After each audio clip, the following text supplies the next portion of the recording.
I'm Joel. I don't have slides, so you just have to listen to me. So here's a hot take. Shared knowledge is humanity's most valuable resource. It's like the quintessential, like essential human superpower, like sharing what you know to create something bigger.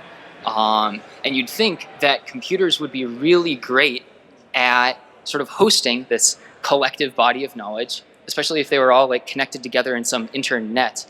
But it's 2018 and the internet does a terrible job of this. All knowledge is out there somewhere, but it's trapped in like these silos in journals and articles, in data sets and archives, and they're all in different formats, and they certainly don't know how to reference each other very well. So the result is that we end up wasting a lot of redundant effort, transforming one format into another, and more dangerously, that if you're combining multiple sources, you lose track of which bits of information came from which place. And then if someone reuses your work, they definitely won't know. So by the time you come across something, a fact on Google or an infographic on Facebook, it's actually really hard to track down where it came from, even if you wanted to.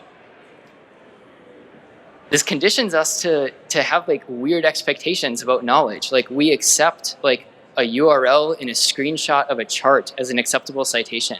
And we think that like a standard background uncertainty is just the going rate for knowing things. And that's ridiculous. So I'm working on the Underlay project, which is started by Danny Hillis and incubated at this new Knowledge Futures group at MIT.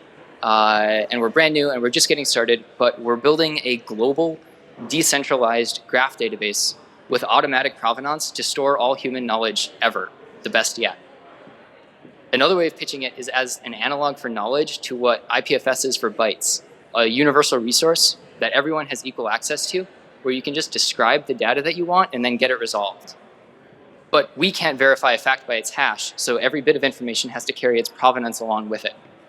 So we're not trying to establish ground truth, we're just building a system where the dependencies are explicit, where sources are explorable, and where you can compose sources losslessly. So if that sounds fun or interesting, or if you care about like the inevitable future of knowledge, come talk to us. We're looking for collaborators and we'd love to chat. Thank you.